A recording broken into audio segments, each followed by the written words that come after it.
Story time. Hi, everyone. Welcome. Yeah, exactly. Welcome to story time.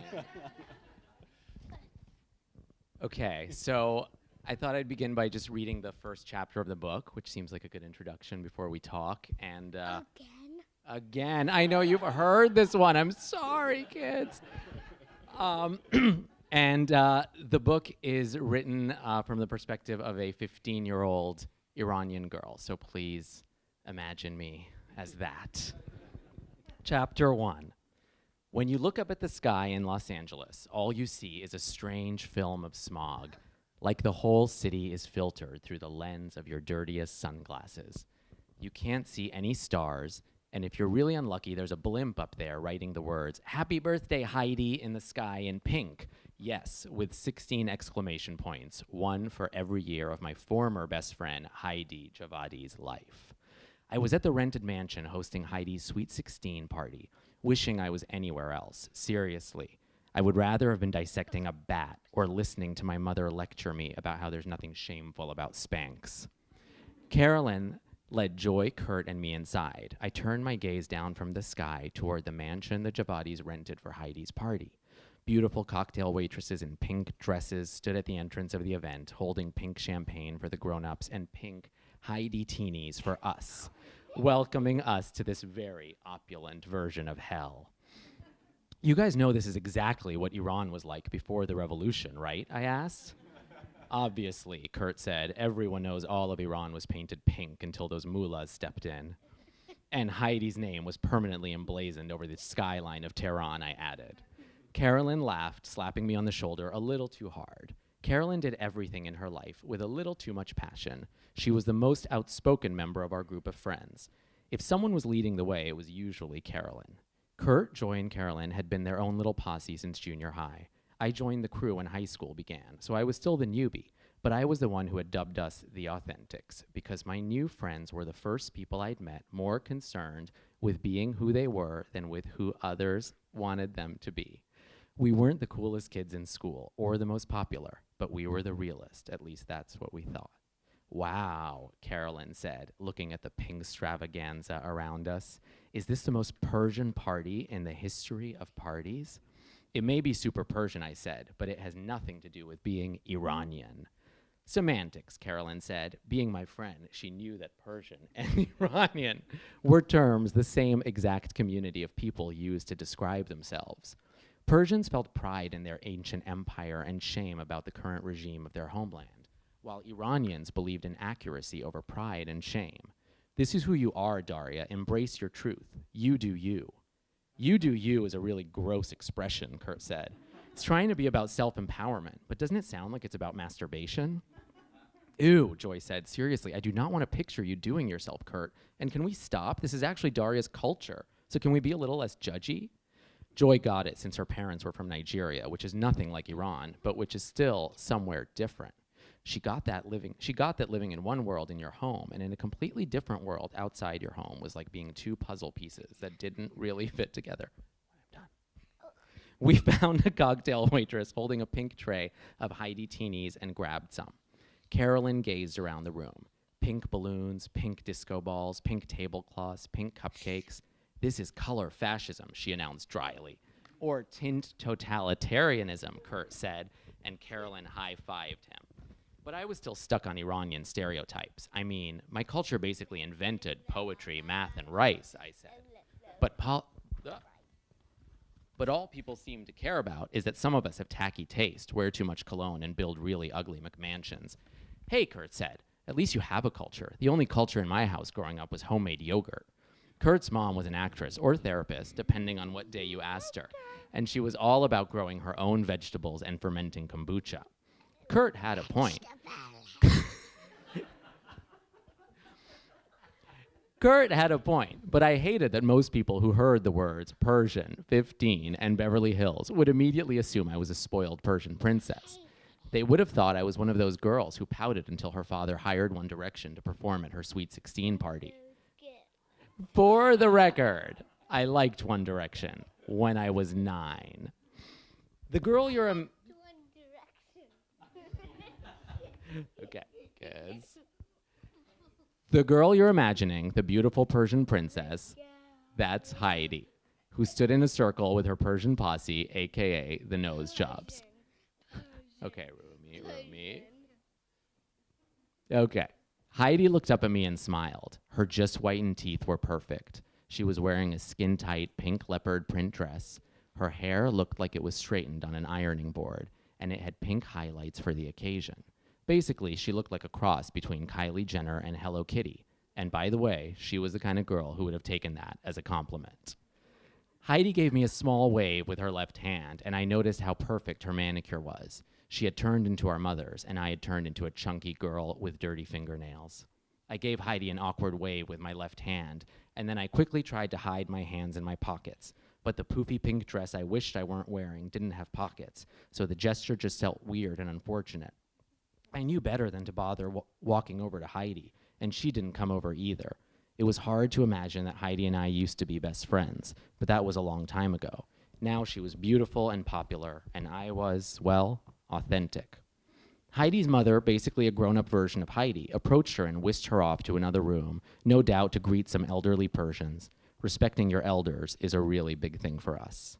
As the Authentics and I did a lap around the room, I realized this was the first time my two disparate worlds, high school and Tehrangeles, had been brought together. To my left were the drama kids. To my right were my father's golf buddies. To my left was our high school soccer team. To my right were my mother's rummy ladies. And then I saw my parents gliding toward me, looking sophisticated as ever. We had arrived separately since I'd gotten ready at Joy's house. "There you are," Baba said. "You look beautiful." He was lying. I looked fat and pimply, though the dress Joy had picked out for me was cool in a throwback kind of way. "Thanks, Baba," I said. "Hello, kids," my mom said as she took in our colorful outfits. Carolyn was wearing a pink bow tie with a vintage polyester suit. Kurt was wearing a pink checkered shirt, white pants, and his signature fedora.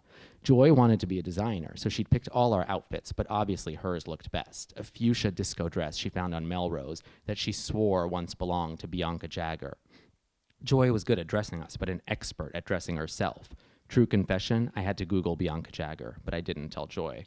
She took her style icons very seriously.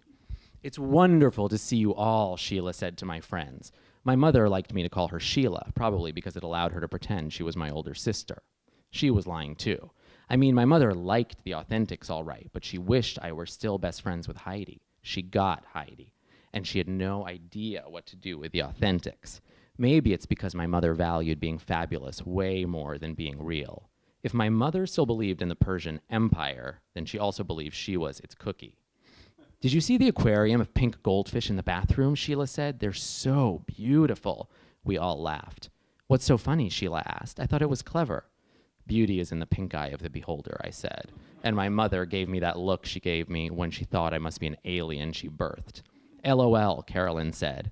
Carolyn's goal in life was to skip college, move to New York, and become our generation's preeminent lesbian performance artist. In her last piece, she vowed to incorporate an internet acronym into every sentence she spoke. IMHO, it wasn't her strongest piece. That was definitely the one with the rats and the stilettos. But it did get people talking about communication and technology and how we all stopped listening to each other. Baba grabbed a pink meatball from the waiter's tray. "Is this meatball undercooked or color treated?" he asked as he popped it into his mouth. Sheila laughed and threw her hair back. She turned to me and asked, "So, any ideas for your party yet?" "We've talked about this. I don't want some gross Sweet 16 party," I said. "I just want to invite my friends, my real friends, over to the house." Perhaps sensing a tense mother-daughter moment, Carolyn announced, "I think I'm going to go try some pink fondue. The line doesn't look too bad right now." Joy and Kurt followed Carolyn, and though I wanted to go with them, I stayed behind with my parents. Sometimes I felt like so much of my life was an obligation. There were so many things I had to do that it was hard to remember what I really wanted to do. But that's what I loved most about the Authentics. They were the first part of my life that hadn't been curated by my parents. "Daria, please understand," my mother pleaded. "We can't throw a party without inviting the Qorbanis and the Palizis and the..." As Sheila continued rattling off the names of every Iranian family within a 10-mile radius of Beverly Hills, I caught Baba giving me a sympathetic glance. "Sheila, June," Baba softly interrupted. "I think Daria already understands that you would like to invite the entire Persian community to her Sweet 16. "It would be rude not to," Sheila said, as if we had no choice in the matter. Yes, I understand, Baba said, but since it's Daria's birthday, perhaps we can all compromise and only invite half of the Persian community. And to my surprise, my mother threw her hair back and laughed again. This was her physical cue that she was having a good time. She did it when she was dancing, watching reruns of Seinfeld, or winning a round of rummy. Her hair was her tell. Kurt, whose mother had instilled in him a very deep love for astrology, said it was because she was a Leo. He said Leos needed their manes brushed all the time. I think Kurt meant that Sheila needed to feel admired, and Baba had figured out exactly how to do that. As for me, I wasn't much of a mane brusher. I was the girl who chopped the hair off every Barbie doll I ever had. Well, I love parties, Sheila said. She wasn't lying. Sheila was always telling me to dress up more, go out more, put on more makeup, and have more fun. Sometimes, when I was in the library studying, I would tweet that I was having a dance party with friends just so Sheila would get off my back. So, Daria, if you don't want your Sweet 16 to be the party of the century, she continued, then how about we focus on my 49th birthday party next summer? I'd like everything to be lavender. Even the goldfish, I cracked, and to my shock, Sheila laughed and threw her hair back. Had I brushed her mane without even meaning to? Okay, we'll throw you a lavender 49th party, Baba said with a smile my way. In truth, she was 52, but we let her get away with shifting her age as she saw fit. It'll be a party to remember, Baba said. We'll paint the house lavender and have lavender fondue and lavender meatballs, of course. Sheila laughed and slapped Baba's arm playfully. He pulled her close to him and gave her a kiss. And by kiss, I mean went for it. You guys get a room, I said, preferably soundproofed. Their passion was a cruel reminder that I had never even kissed anyone. Luckily, a slideshow began, diverting my parents' attention. The whole party oohed and awed as photos from Heidi's past appeared on screen. There was baby Heidi smiling a gap-toothed smile in her mother's arms. There was toddler Heidi in ballet class, obviously. There was 7-year-old Heidi randomly sitting on Kelly Ripa's lap. There was tween Heidi riding a roller coaster with her father. There were Heidi and her new friends looking airbrushed and blow-dried, posing on top of Heidi's dad's car like they were Bravo reality stars doing a Carl's Jr. commercial. And there was Heidi and me. We were 12 years old, lounging by her pool. Heidi, of course, looked adorable. I, on the other hand, looked frightening. My skin was covered in acne, my hair was frizzy, and I was wearing a too-tight bathing suit that made me look like a raspberry muffin. All around us, the Persian parents commented on how cute Heidi looked and how beautiful she always was and how she looked just like her mother. I hated myself in that moment because I wanted their approval as well. I wanted to be cute and beautiful and to look like my mother. The picture was up there for all of 5 seconds, but by the 4th second, I felt like I was being suffocated by it. Can we please leave? I begged my parents in an urgent whisper. They haven't even cut the cake, my mother replied in a hushed tone. It would be rude to. But I didn't wait for her to finish the sentence. Instead, I walked out, causing a few of the guests to turn their attention away from the slideshow. My parents followed me outside, and I could feel my mother's annoyance radiating off her. Once we were outside and alone, I turned to my mother ferociously. You know who's rude, Sheila? I asked. Heidi is rude. She makes me feel awful. She's your friend, Sheila argued. If she's my friend, then the Shah and the Ayatollah were besties. Who is the Shah in this situation? Sheila asked. Obviously she is, I said. My mother rolled her eyes. If anyone was going to be the Shah in this analogy, it would be her daughter. Maybe you're the queen, Sheila said. Fine, I said, I'm the queen. Sheila placed a hand on my shoulder and looked me in the eye.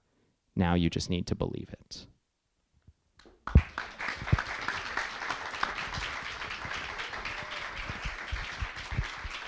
Thank you, everyone. I read that while alternately having I love you and poo-poo whispered in my ear the whole time. It was very special. They love that chapter. That's such a great opening, and it's a great chapter, and you read it really well. Where did when I read the book, I had a lot of questions, but maybe the first question is like, where did the book begin? Where did it come from? What's its authentic origin? I guess its first authentic origin is just in me trying to tell stories about Iranian identity, which is something I've always wanted to do. And I started out as a screenwriter, and I wrote 2 scripts, film scripts, and 1 TV project about Iranian families, not similar to this necessarily, but similar in that they're about Iranian families. And I found it so difficult to get those movies made, even though why? Yeah. Because Gael Garcia Bernal wasn't available. Because honestly, but that's the reason. Because they always say they can't cast any stars, and if they do cast a star, it's him or Salma Hayek or Alfred Molina, and they won't cast any Iranian actors to create stars. So it's kind of a catch-22 where they'll read those scripts and they're like, "We love you. Can you write this other thing for us?" And it's like, "No, I want to tell this story." So I made this kind of great discovery. I've always been a reader and loved books, that I could tell these stories in books and not have anyone tell me that they can't, cast those people. And then, but in a way, I think in thinking back, like, I think that the fact that people think that Gael Garcia Bernal can play Iranian, the fact that people always think I'm from South, I mean, my kids just started school and it's a Spanish-speaking school, and a lot of the families are from South America. And after a full year, one of the families told me that they thought I was Argentinian. And I was like, for a year and you've been speaking Spanish to me? And my Spanish is good, but not that good. But so it made me think, for those who haven't read the book, there's a little bit of a twist with Daria and her origins. And so it kind of, I had this moment in my head of thinking, like, what if there was somebody who was raised Iranian, but who actually wasn't biologically, ethnically Iranian? And how do we, in this day and age, define who we are and what our identity is? And I know in Iranian culture, it's so important to us. I mean, we're a very proud culture. We're very defined by our culture, but we're also very insular. I mean, there are not a lot of people within the Iranian culture that are not Iranian. There's not a culture of bringing other people in. There's not a culture of adoption, really. So that was kind of the initial idea, and then Daria took over from there. Did her voice take over your fingertips as you wrote this book? Completely, totally. Yeah. It sounds like it. It sounds like you feel very comfortable in that voice. So what was that like, and why is that? I don't know why. I mean, I guess it's a little scary that I can write in the voice of a 15-year-old teenage girl. I don't know what that says about me. Well, what I meant was, like, what does this voice allow you to say about Iranian culture and the Iranian-American community that maybe another voice wouldn't? Yeah. So what I loved about Daria's voice as I was discovering her, and first, what I loved most is that she did take over. Like you're saying, I mean, that's, as a writer, the best experience is when you feel like eventually something is writing itself and you're kind of transcribing something. It's like, without getting too, hoodoo, it's like there's something speaking through you. And, what I loved most as I was discovering her voice was that she was somebody who was so proud of her culture, so proud of her heritage and who she was, and so kind of obsessed with authenticity and being real and honesty. And I love that about her. And then I kind of discovered the mirror side to that, which is that she can be a little judgmental of other people who might not fit her description of authenticity and her version. And, there are a lot, like, I'm very inspired by a lot of the young people I meet. I know there's a lot of pessimism about the world, but when I talk to young people, I'm like, God, they're a lot more engaged socially than we used to be. There's, but I do think there's a mirror side to that, which is that sometimes it can tip into, like, my way is right. And so for Daria, what was so fun for me to explore was that judgment of other people and how that starts to crumble and how she has to kind of see herself through a new lens as she's challenged. One of the things that I found really interesting in the book and through Daria's voice and eyes is not only do you take the reader into the Iranian community in Los Angeles, but you show many variations and the sort of strata of that community, where you just said it's very insular, but then within it, you show us the differences, and there are just many different kinds of families that from the outside might be perceived as quite similar, but within, the differences are noted it's a big part of the conversations Daria has with her mom and with her friends. So when you know that you're writing a story about a community that maybe some of your readers don't know, how do you think about, like, what you want to show and what you need to show and what kind? Yeah. Go. Right. Go with that. So, I mean, there was a lot I wanted to show with this book. I wanted to kind of show, like you said, the different strata, that there are, the kids in this book go to Beverly Hills High. They're, for the most part, very well off.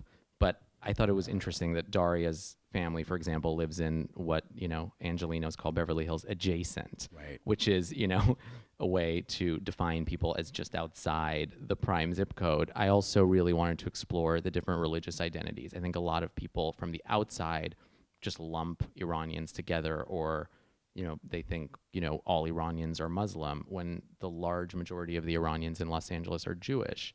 So I thought, again, that was something interesting. And there's a passage later in the book where Daria talks about how her mom actually wished she was Jewish because she wanted to be a part of that community. And, and Daria's like, why don't you convert like Madonna,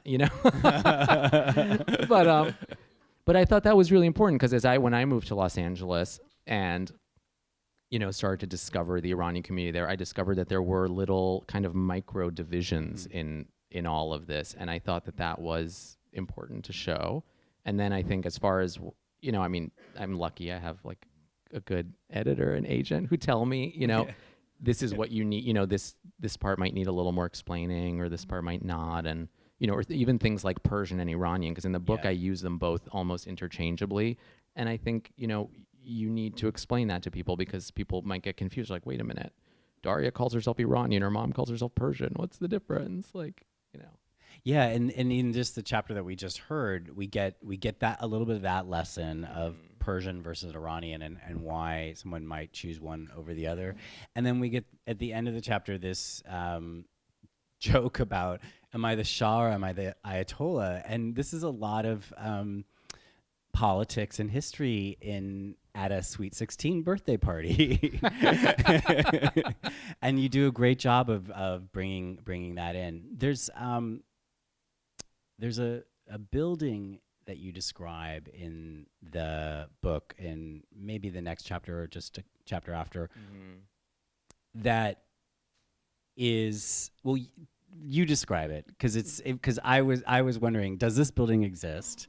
Oh yeah. So tell the audience what the building is. The building in the book is called the Emerald Tower, I believe.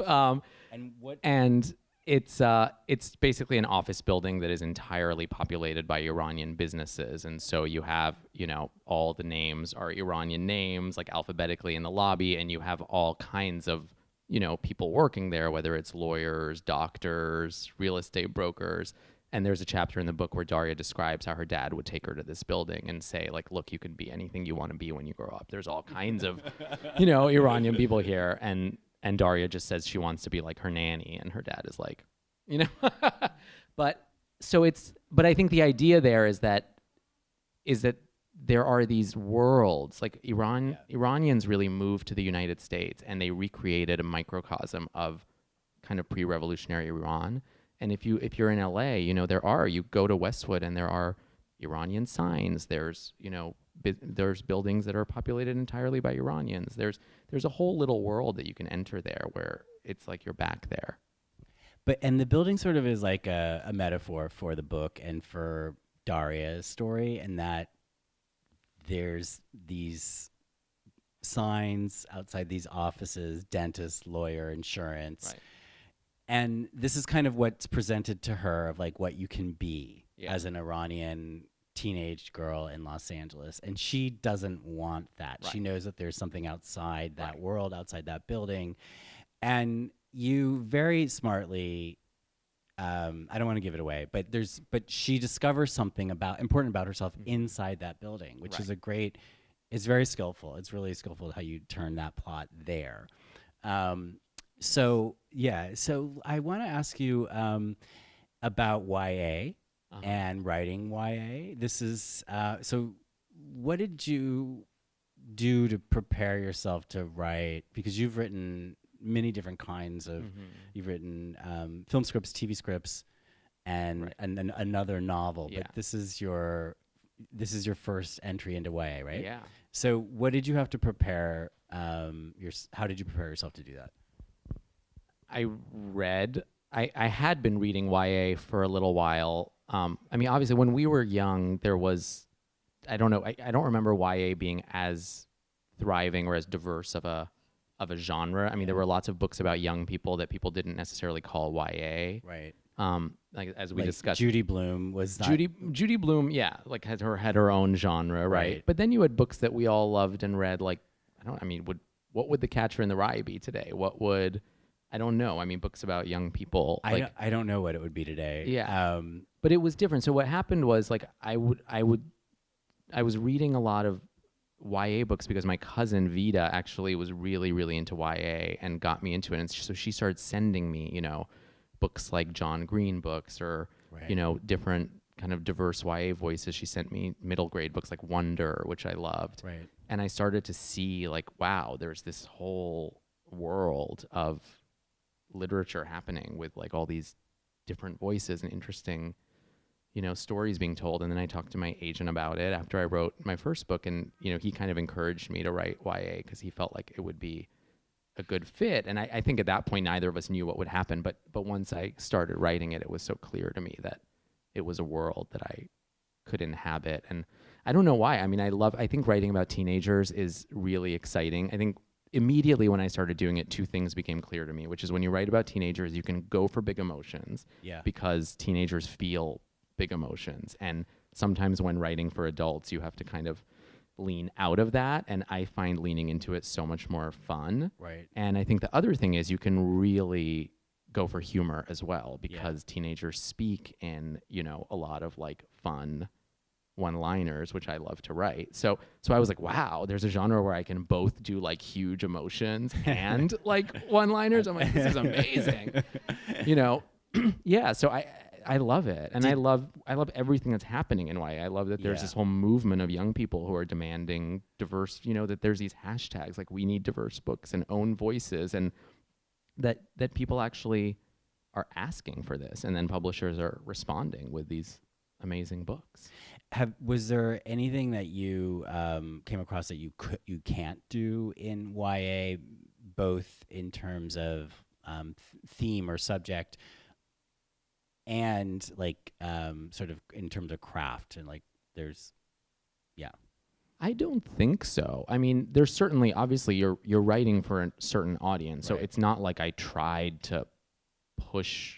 I actually think Daria is a very innocent character for YA. I mean, having read a lot of other YA, she is, she's not somebody who's out there like breaking the rules. But that was, to me, that was authentic to who she was. That she starts the book as a very good girl who's kind of followed the rules so far in her life. But I think from what I've read in YA, I mean, there's people doing incredible things with structure and craft, and there's stories that are really compelling about very dark subject matter.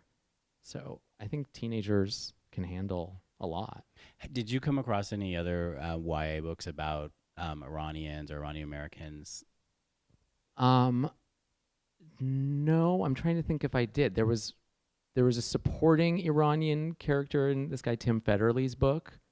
And then there are now I've met like through Twitter a lot of like Iranian YA authors, some of whom I think a lot of whom are kind of coming out now. So there's like a whole group of us, and some of whom like I did a reading with a YA author in LA, Alexandra Monier, who's written like 4 or 5 books already, mostly genre fiction.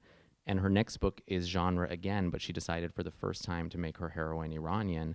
And her story is not going to be like this one about culture and identity. It's just going to be a genre story with a lead who happens to be Iranian, which I think is so cool too. Right. That's going to be happening, that it's not just, because I think oftentimes every story that's about a minority identity is about that. Right. And I think eventually, in an ideal world, it gets to a point where there will be stories where it's incidental.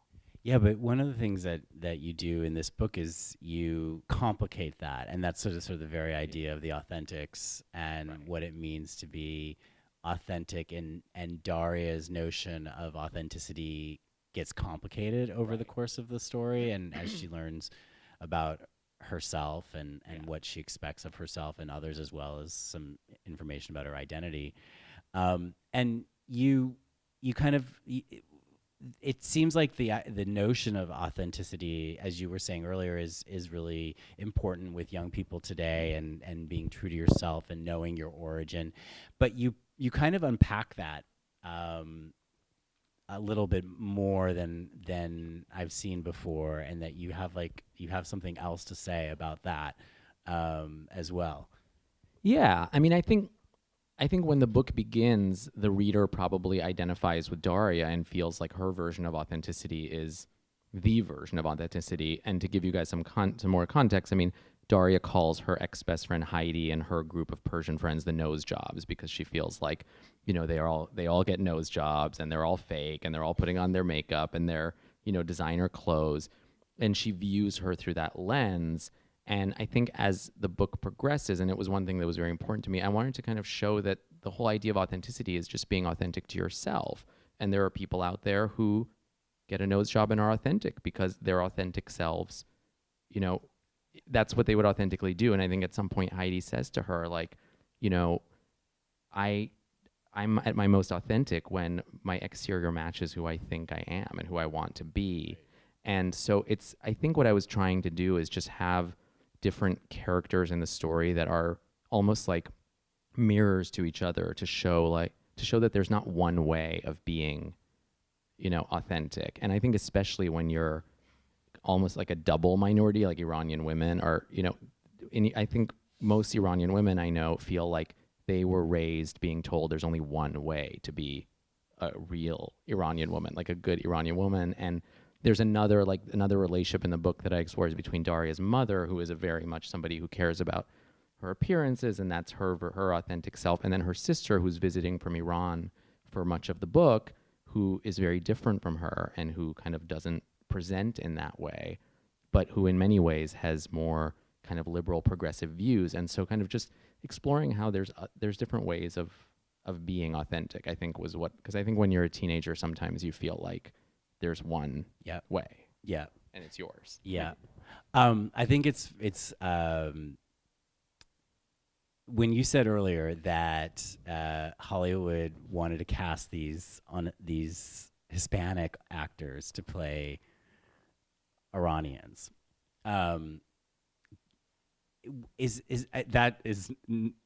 one could argue that's not so authentic. That is not authentic at all. Would that fly? I mean, that seems like almost something that you can't do. Maybe you could have gotten away with it 4 years ago, but you can't get away with it now.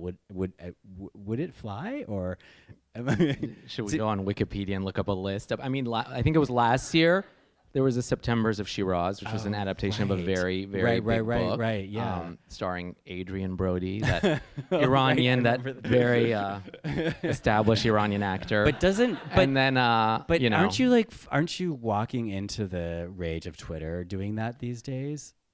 I think, unfortunately, this is where I think being Iranian and being Middle Eastern is still, we don't have, I think, the vocal numbers that many other communities do. I don't know if you saw just today, an actor dropped out of a movie. I won't remember the name of the movie, but he was cast, Hellboy. Yeah. He was cast as a role that was, I believe, Asian, right, in the book, right, in the series. And I don't even know, Hellboy is a book. What is Hellboy, a comic book? Yeah. But I thought it was so cool that this actor turned down the role and stepped away from it. And I would hope that, that's what happens in the future with Iranian roles. But I mean, one of the biggest, most egregious ones is this movie Rosewater that Jon Stewart directed with Gael Garcia Bernal. And I think for me, the reason that one was just so jarring is because Jon Stewart is such a kind of hero of the left. And he's somebody who I feel like if you sat at lunch with him would so understand why it's, disturbing to have a Latino actor cast in not just any Iranian story, but the story about an Iranian hero. And he did it anyway. I'm sure because it's what he had to do to get the movie made. I'm sure that's what he would say. Yes. It was either that or no movie. And I guess, I don't know. Yeah. I don't know what the answer is, but it sucks. So other than the casting, tell us a little bit the difference between writing scripts and novels. Writing, I mean, I view writing scripts for the most part as a much less personal endeavor. Which might have something to do, like I'm not a writer director. I'm not like, somebody who kind of is able to take the scripts from page to execution and control it, though I don't know that any director truly can. But there's so many people that you have to, get buy-in from when you're writing a script. From the very beginning, you've got usually a lot of executives, many producers, director, and then once it gets into production, you've got all of these people, actors and costume designers, lighting designers, all these people who affect it, and it doesn't feel necessarily like yours, which doesn't always make it a bad experience. Sometimes it's a great experience because you get to, if you have a strong leader, you get to kind of execute their vision. But I think with a book, it's completely the authors for a very long time. And even then, I feel like the book industry, from my experience at least, is all about bringing out the author's authentic voice. Yeah. I know without saying too much, I will say something about my editor, Alessandro, which is that I've loved this experience so much that I wanted to do something else in YA, and ideally with her. And I was kind of pitching different ideas that I thought would, be interesting. And she eventually pulled an idea out of me that was so kind of like antithetical to what I thought would be commercially viable in the world. And I'm so used to Hollywood where I'm told like, you can't cast any Iranians, get rid of all the gay characters, like what, what roles are there for stars? And, it's just so, I think just the book world is about like making the author feel authentic on the page, I think, whereas that's not what film is really about. Yeah. The voice is so important to us. I think when I read a book, I used to be a book editor as well. I know. Yes. And he edited like the best books that have come out in the last 20 years. It's crazy. But there's this question of like, what is the book about, but also how is the book being told? And the how is often the sort of what makes the book special. Right. And is the kind of the thing, sometimes what a book is about is something an editor can think of, or there should be a book on this. Right. But the how is what the writer can only can do. Right. Well, and didn't you edit Reading Lolita in Tehran? No, I did not. Wait, which one did you edit? I edited Shireen Abadi. Shireen Abadi's book. Yes. 2 of her books. Those books are so good. Yeah. Those she's books amazing. are so good. Iran Awakening. Yeah. Shireen Abadi's books. And Until We Are Free. Yeah, but if you want like a funny, like a Hollywood screenwriting story, Shireen Abadi, who's this incredible woman, she won the Nobel Peace Prize, I believe. Yes. First Muslim woman to win the Nobel Peace Prize. She had helped in Iran on a case of 2 boys who were accused of being gay, and my former writing partner and I had written a script that was kind of inspired by that case and inspired by her. Oh. And originally we were going to have the lawyer be Iranian. This was like 12 years ago. Then these producers came on board, and it was like, no, she has to be American. So then she was American, and then nobody in America would want to finance a movie about gay Iranian teenagers. And it was like, she has to be British because Britain can do co-productions with the Middle East. So then she was British, and now it's like 12 years later, and I believe she's going to go back to being Iranian. Yeah, because she should, right? Because again, that's sort of so absurd. Because that's like where Twitter would you can't get away with that anymore, and you shouldn't. And that because like it's this whole circular thing where we had this whole discussion. Because for a while we had like interest, not that she was like necessarily going to do it, but we had interest from Michelle Pfeiffer, whatever that means. And it's like now it seems absurd. Well, to play a British version, a British lawyer, she would not play an Iranian. That would be Jennifer Lopez. Why don't we take some questions from the audience? Don't be shy. That first one is always... Oh, okay. We have one. Yes. So Daria and Heidi have this sort of perfect enmities. It's really pitch perfect. They're not frenemies. I mean, only in high school can your enemies still be so deeply in your life. So just kind of curious, when you were writing this, how their backstory of their friendship or the backstory of their enmity, like when did that come to you in the process? Because it's right there in chapter 1. Well, first of all, when you're Persian, your enemies can still be in your life after high school. That is, they're always there.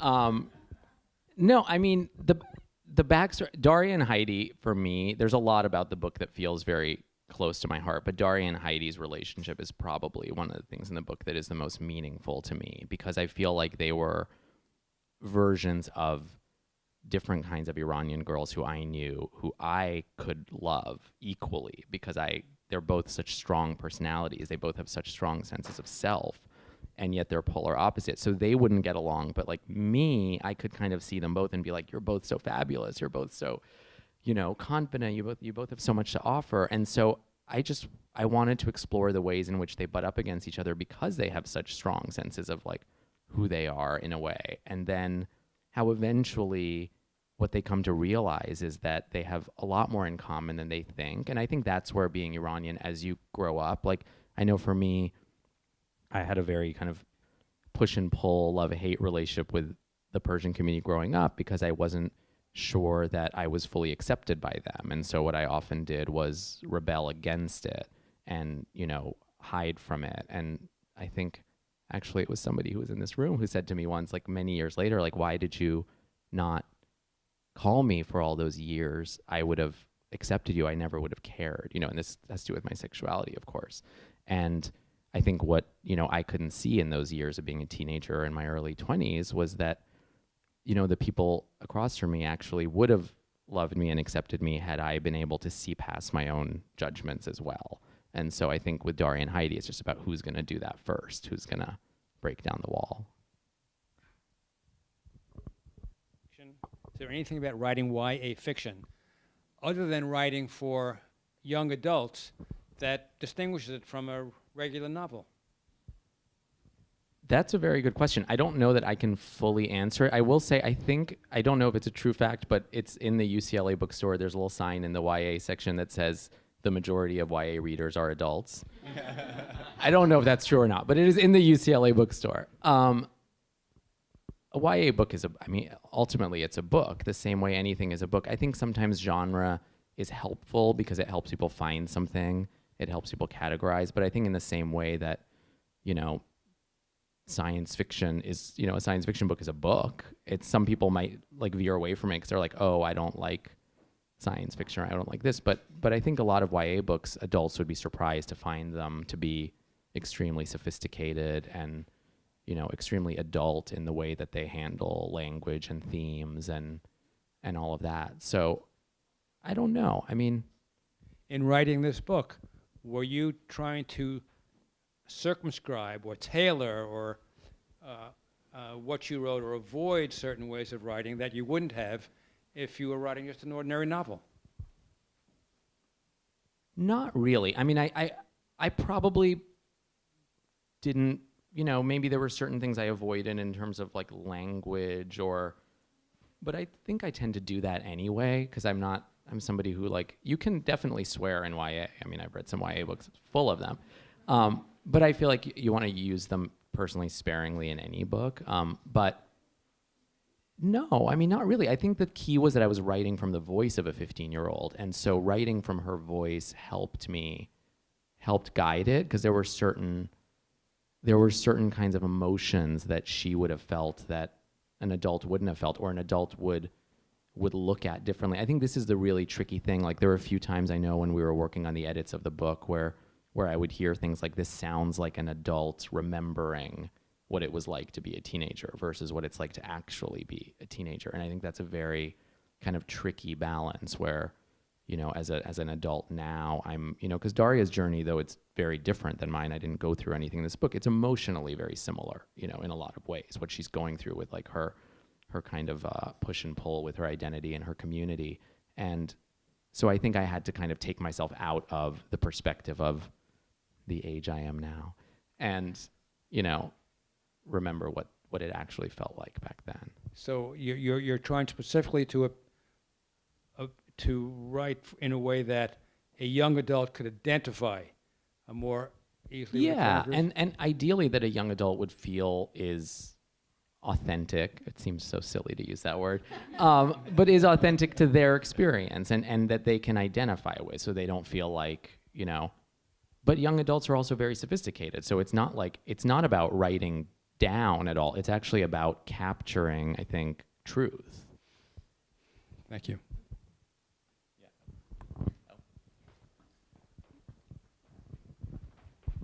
Hi, I'm wondering if you are also, now that you've written two books about being Iranian, sort of connected to your identity, would you also consider moving out of the Iranian sphere and writing about, not being Iranian the same way that you do in your movies? And is that challenging? And does that pose, in today's America, would that be a different set of challenges and even narratively? How would you feel about it? I would feel fine. I mean, I it's funny because I write movies still, and none of them anymore have much to do with being Iranian. So I spend a lot of my time thinking about those stories, and I love writing them. Yeah, that's why I was asking about books. Yeah. But for whatever reason, like every book, the next thing I'm really sitting down to write, although it has a lot of characters who are not Iranian, it does have a big Iranian element. I think honestly, it's just that maybe I'm just so excited that I get to tell these stories now, because there was so long of me feeling like these were the stories I wanted to tell and not having a place to tell them. And now it's like I'm so excited and I've got more. And I think there's a lot more Iranian experiences to be told. I think also part of it for me is that, which is, I'm not saying, of course I will probably eventually write a book that has nothing to do with being Iranian, but I think I look at what's out there, and there's so few books about being Iranian. I mean, there's almost none, especially in young adult, and especially about contemporary Iranian lives, which is more like what I'm interested in. There's a lot of books about fleeing the revolution. There's a lot of books about politics. There's very few books about just contemporary Iranian people and what it's like to live. And, so when I look at what's out there, I feel like I can make a bigger contribution telling Iranian stories than I would, telling something else. In listening to the first chapter, I get the impression that your characters are living in a gilded ghetto. And the next one is, how do you break the gilded ghetto so that you become part of the rest of society?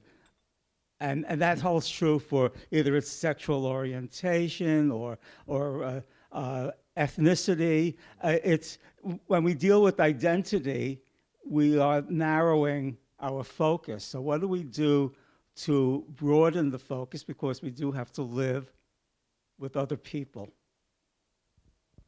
Well, I've always felt, and I differ from a lot of people in this, I feel like the specific is universal, and that the more true we are to who we are, then the more we're broadening and living in the world. And I just had this debate with some people about a film I'm involved in and how they were hoping it would be not only be a gay movie. And I was like, but it is a gay movie, and I want it to be a gay movie, and people should come see it despite and because it's a gay movie, in the same way that I want people to say this is an Iranian book written by an Iranian author. And that is not, to me, that's not narrowing it. It's inviting people in, right? And most culture, I mean, you think about Iranian culture, in some ways it's gilded, but in others it's so hospitable. Like most Iranian homes, like anyone who's been invited to one, you're treated like a king or a queen. And so I think, to me, the problem is not in narrowing down our identity. It's in the way that we invite people in, and in the way that people accept those invitations. I would also say that the book, the journey that Daria goes on, in many, many ways addresses your very question. That she thinks she's trying to break out of one identity, and then that question gets much, much more complicated, and she goes to places that she hadn't anticipated in every sense. Both she goes to parts of Los Angeles she hadn't ever been to, and it breaks open that gilded cage. I was struck by how much like Goodbye Columbus it was to me. Philip Roth, the wedding scene at the beginning or in the middle of it. That's where I went with your Sweet 16. But let's talk about. Can you write that publicly somewhere on Do you want me to? Amazon or? So, because I agree. Who's Brenda and who's Neil? Exactly. So, could you talk about your process? Do you sit down for a few hours every morning? Do you have a special time you do this? Was the first chapter always the first chapter? Was this inverted? I haven't read the book, but it just occurs to me that there's a lot that goes on here before you got to that first chapter, but maybe I'm wrong. My memory of the process is a little hazy, but I believe this was not the first chapter. That in fact there was not a Sweet 16 at the beginning of the book originally, though there might have been when it was submitted, and that it took me a while to find that concept of the party. I mean, there's a party at the end of the book too, without giving too much away. So to find that kind of way of beginning and ending the book took a while, and in the beginning it was just getting in. I think there was a very long family dinner scene that was not as interesting. And in terms of my process, I used to write in the mornings, and then ever since having the kids, it's very hard to write in the mornings because that's the busiest time. And so usually what I'll do is I'll only, when I'm home, in my daily life, work on outlining and ideas and stuff, and then I go away for sometimes just for a few days, sometimes for longer stretches, and I have these binging writing sessions in hotels.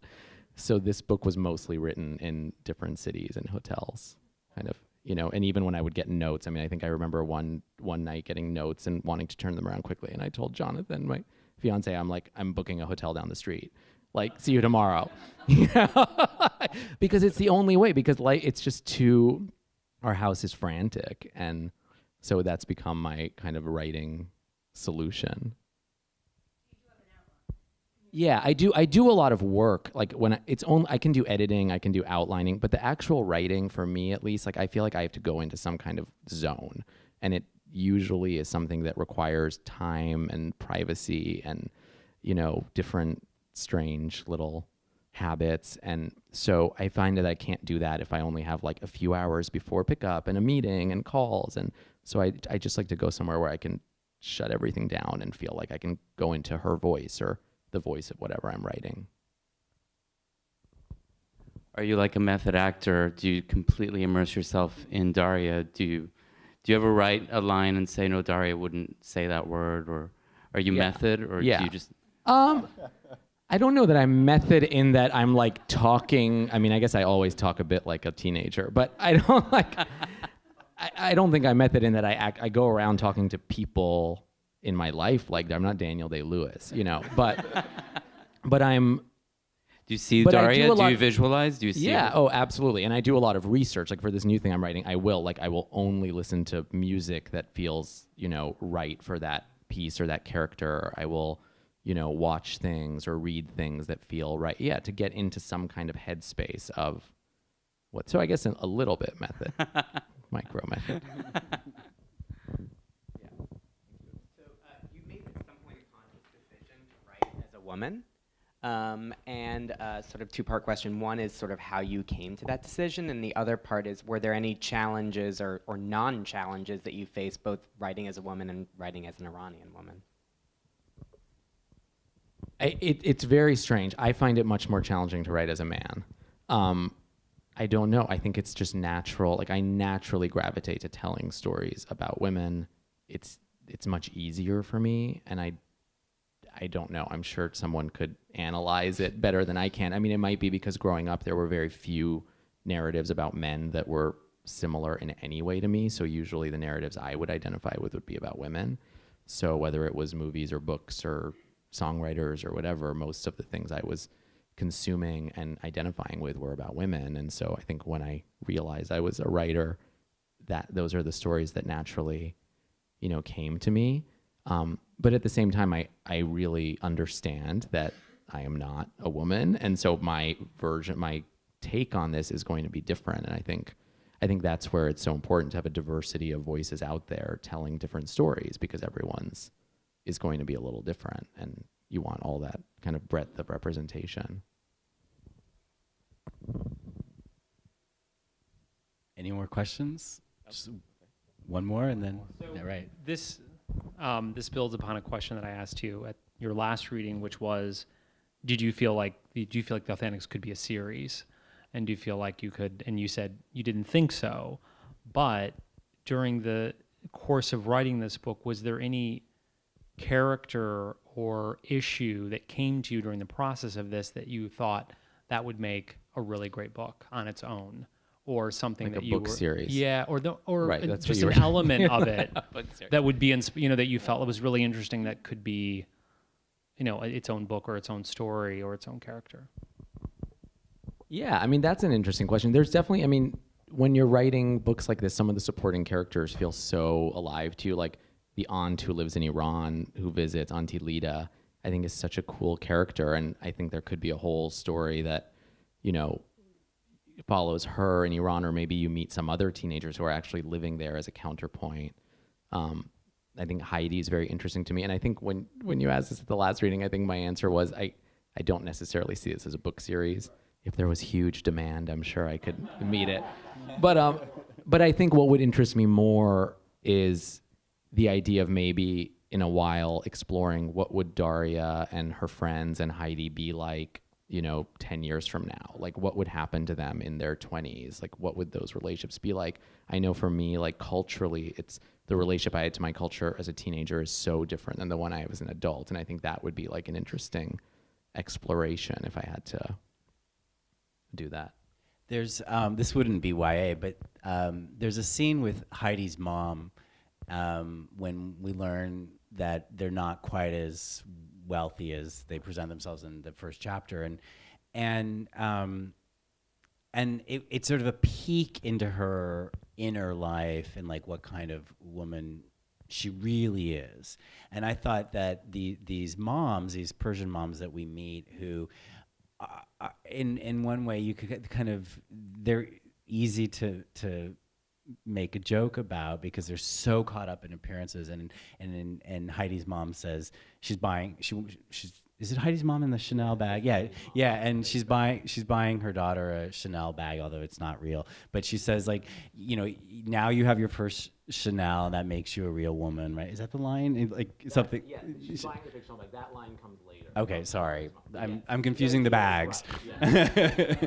Right, and that you. What I thought was like, who says that? I mean, I believe somebody says that, but really, who is that person? And really what's underneath that would be really interesting to unpack. Now, I don't think that's going to be YA. But I kind of thought these moms and these wives, if you really could go into their lives and what they show the world and who they really are, could be really rich. I agree. That was the TV pilot I wrote about a Persian mom, and she finds herself widowed and broke and enters the world of underground poker because it's the only way she knows how to make money. And it was really fun. Yeah, people liked it but didn't want to make it. So there you go. Well, thank you so much for reading to us tonight. Thank you for coming. Abdi's going to sign copies of the Authentics, and thank you, the Strand, for having us in this amazing room. Yeah, this room is so cool. thanks everyone for coming.